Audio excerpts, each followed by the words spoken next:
Yeah, that was fun. That was entertaining. Guys, welcome to the channel. As always, no clickbait here. Never done that. So stick around for it. I think it's worth your time. I think there's a few things that you'll learn in this video that you probably didn't even know. Honestly, it's the kind of thing that most people don't know of.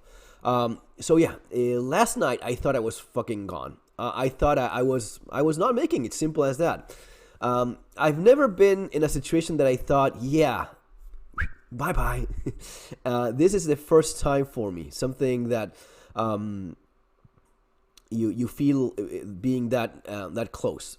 So this story goes this way. As you see, I'm going through a little bit of a flu thing going on. I don't even know if it's COVID or just normal ass flu, whatever it is. My throat is all sore and I have like chills, and it's been a couple of days now. I'm getting better. Today is definitely better than the day before. So yeah, the typical process. I've never had any like fever, proper just 30. Yeah, you guys in Fahrenheit. I mean, not actual fever, but just feeling like chills and a lot of like muscle pain. Everything kind of like hurts, and you feel like shit when you have the flu. So I'm going through that right now. Okay, yeah. So bear with me. A little bit of tea so as to help out a little bit with them. So last night I was about 1 a.m. I stay late. I stay up late, finishing stuff and so on. And I was in the bathroom, right? Just typical. What I guess everyone does is I was with a tablet watching some YouTube stuff in the bathroom while sitting in the toilet. Yeah, no, don't worry. There's not gonna be any disgusting details or anything like that. One of the things my wife tells me is you use a toilet like your little office and you start watching there. That's not good for you, and she's right. It's not good. The thing is this: I've been having these like very strong cramps, because of the flu and muscle aches, and you go like, oh yeah, you try to stretch a little bit, maybe move with a little bit of weight and so on. But last night, I was sitting in the toilet with a fucking tablet, and I sneezed. Oh dear God, how dare I sneeze? I sneezed, and the moment I sneezed, I had the worst muscle cramp I've ever had in my life. I've never felt anything like that. In my abdomen, in my stomach, right? The abdomen muscles here, it was like, I mean, I've broken fingers, I've been cut, sometimes worse than others. I've never felt pain like that. My abdomen just compressed like this. I got up, and it hurt so much that I looked myself in the mirror, and you could literally see this stomach going like eating itself or fucking something. And it was unbearable pain. And by unbearable pain, I mean you could not bear it anymore. Literally so. And that's what ended up happening to me. That's what happened to me. I could not bear the pain. Instant. I was perfectly fine dealing with a little bit of flu, right? Just minding my business in my bathroom, watching shit on YouTube.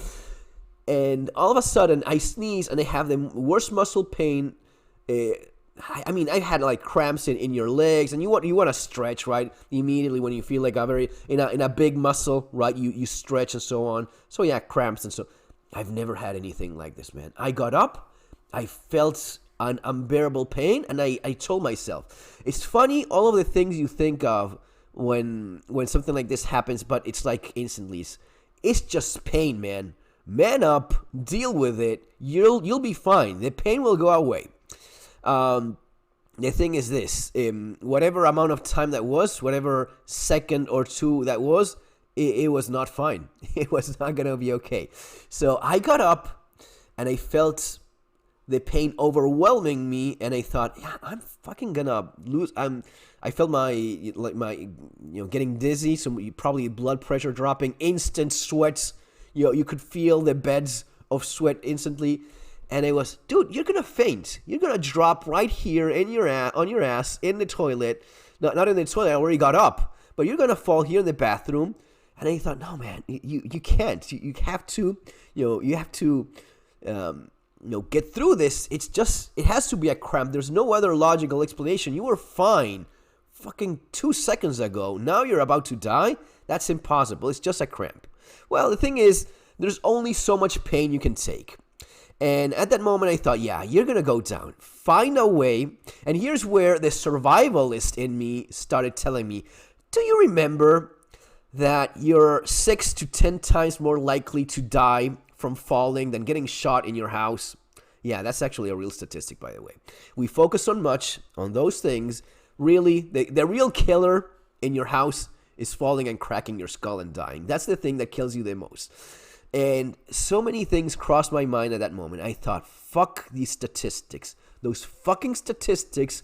I'll be one more of those. No, it's not going to be zombies. It's not going to be dying in no. I'm going to fucking crack my skull when I fall on the tiles here. And it's fucking cement structure and whatnot. And yeah, that's going to be it. You have to make it to the ground. And I thought, okay, I'll move now, and I'll just lay on the floor. I'll do it. And then but the pain is I can't move. I kind of tried to hold on to whatever I could, drop like the mouthwash and deodorant and a bunch of the toothbrush little thingy that my wife keeps in the. And that's the last thing I remember from that moment. Is that was a Disney movie where the little girl has like a bunch of little people in the head, like anger, joy, well, in my head, someone in there said, fuck this guy, we're all done, guys, we're all going, bye-bye, and that was it. I remember thinking, just don't hit the toilet or bidet when you drop, right? My head hurts, so I probably hit my head there when I fell here in the back, and I don't know, it must have been like 20 minutes until I realized, yeah, that's that's where I am now. And then it was from that moment on, it was better, right? The moment I thought I was gonna, and first of all, the pain was again, it was overwhelmed by pain, and I just couldn't take it anymore. I just basically fainted because of the tremendous pain that I was in. And then when I kind of woke up, I was okay. Yeah, at least that's gone. Now, did I crack my skull? I felt a little bit of pain there, but I was also very cold because of the tiles, right, from the bathroom. I said, well, I'm alive. That's a good start. I placed my feet in the recovery position, by the way, which is just lay on your back and you just crawl your feet a little bit closer to you. Don't raise them. That's one of the things also has to send the blood to your head. That's actually not a good idea. Usually the recovery position is, and I don't know, I've seen some people do it, but usually the recovery position is your knees bent and just lay there until you're back to somewhat normal. And that was it. I was going through, okay, did I have a fucking stroke? They have a heart attack? No, I didn't have any. No, it was very clearly and very visibly a huge compression of my entire abdomen by a fucking worst cramp in the history of cramps, at least the way I felt it. Because again, I've had cramps swimming, I've had cramps when doing sports, arms, legs, all of that. Even in your chest, right, in one of your muscles, you just stretch, you deal with, that's okay. This was a damn nightmare. Worst pain I ever felt by far. And that was it. Then the moment I realized I was okay, I started going through the head hurting and that, knowing that the cold I was feeling was not because of some internal bleeding, but because of the cold floor. I moved I moved the little rug that you have for when leaving the shower, and I put that. I said, okay, I'm okay here. I can stay here with my head between the toilet and the bidet for a while longer. I'm in no hurry of getting back up.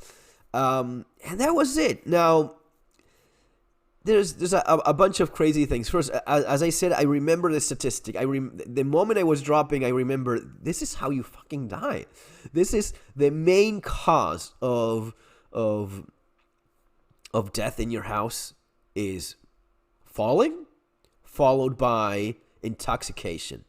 And that's usually going to be overdose as well. But number one is falling. You fall and you crack your fucking head because of whatever reason. Usually, I mean, and my wife and my oldest son, they're giving me a hard time, like a fucking old man falling and killing himself, which is true. Now, it is also true that my wife told me that she had something, she was 20 years old, and because of an antibiotic, it was not amoxicillin, it was something else. They had given her an antibiotic that was, one of these things that doctors push at times, and she just had a horrible reaction to it. She just collapsed as well. She was like not feeling well. She tried to, walk, and she just, fell unconscious because of horrible abdominal pain. There's something about abdominal pain that seems to be that's probably something interesting worth looking into, like abdominal pain being worse than some other parts, Anyway, I remember that. I also remember thinking, if I wasn't scared, which I think is good. I wasn't scared of if I die. Oh no, I'm about to die. No, I didn't panic. I did remember.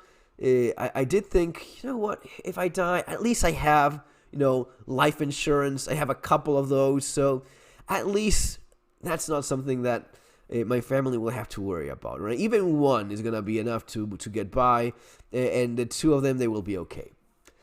And that reminds me of something that I knew, and I just checked yet again, and this is one maybe of the main reasons. And I have, I don't have any affiliates, any links to give you. I wish I had, honestly, because it's definitely something you should get.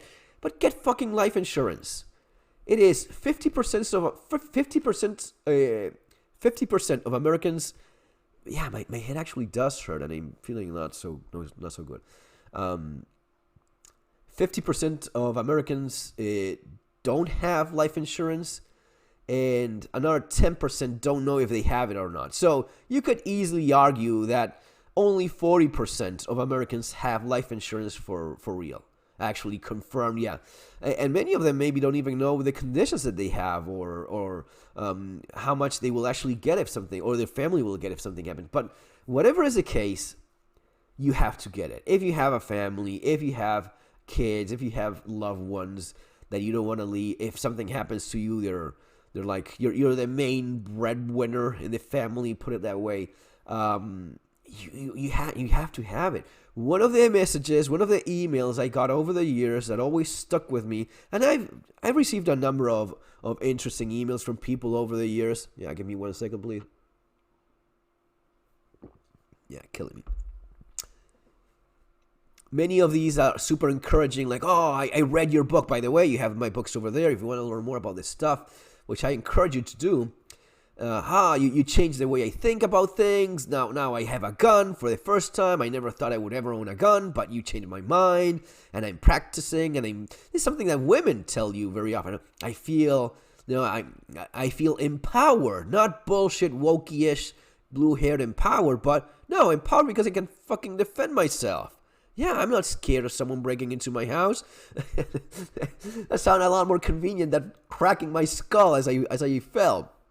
Yeah, I actually like my odds a lot better, shooting it out with someone. But one of the emails I got a few years ago, and I always remember, was from this young man. He told me the age, I don't remember, but he was a young man just getting married with his high school sweetheart, starting life, both with good jobs, having a kid, right? And as fucking statistics again, as the stats go, there's always a chance that when a woman is pregnant and she's delivering a baby, tiny little bit of a shot there, but you can't fucking die. That's just nature, right? Anything in terms of your circulatory system, any blood vessel that is a little bit compromised, or you have a genetic condition, anything that could kind of go wrong, there is a chance that it will go wrong when you're delivering a baby. So this young man, newlywed, he just married, they had a baby, and the day the baby was born, she died. And he told me, you know what, now I'm destroyed. My wife just died. The love of my life just died. And I have a kid to look after. But not only that, now we have just one income. And we need two to get by. Right? And I guess you can make adjustments and so on. But not only do you have to deal with that horrible loss, you have to deal with being a new single parent. You have to start looking after a little baby that's going to be looking for a breast to feed on that's not going to be there. A mother that's not going to be there. You have to deal with the economic problem as well. And that's why I say it makes no sense. It just makes no sense that easily 40%, that's almost 60% of Americans don't have life insurance. If that's you, I strongly encourage you to reconsider. I don't know, man. Look it up. There's a bunch of good companies over there. Find whatever has a good reputation, but have something. Have something that works. It hasn't got. You don't need to be. You don't need $1 million, or if you want, do whatever. But at least leave enough to get by. Okay, or at the very least. I mean, it's not as if it's that expensive anyway. And just shop around. Find one or maybe even two. My approach to this is more of a two-tier approach, which is applying the rule of three. 3 is 2, 2 is 1, and 1 is none. Well, since I don't want to have none life insurance, I have to, right? I have to. If one of them is being an asshole and manages to get away with not paying, there is another one. Ideally, well, not ideally, I'm fucking dead, so that thing is ideal. But if things work as they're supposed to, they can get both. And that would be, in spite of all of the drama of losing a wonderful person like myself. That's going to be soul-crushing, I assume. At least you're kind of set with the money stuff, And that's a huge relief. Again, I always think about this guy, new baby on your own and fucking running numbers and not making it, maybe having to get help from people, family, which you're going to need anyway. And, this just reminded me of so many things. You can crack your head and not die. You can just have like some bleeding internal and you don't even make it to the statistics. You're not even part of that. You don't even have that claim to fame. You're just a vegetable or someone with diminished capabilities for the rest of your life in a hospital bed until someone pulls the plug. That can also happen when you crack your head. So that was entertaining. That was fun. My wife was laughing about it. My kid was as well. But I know that it's fucking serious. It's not a joke. It is definitely, without any doubt, without any question, the main cause of death in your household. Falling and fucking breaking your head. That's gonna be it. I hope you stayed until the end of the video, learned something, and make some adjustments if you need them. Just keep these things in mind. What happens if something like that happens to you? What happens if you don't leave things in order in case something, and it could be this or something else. You want to leave your affairs in order, right? As the saying goes. Guys, see you on the next one. Take care.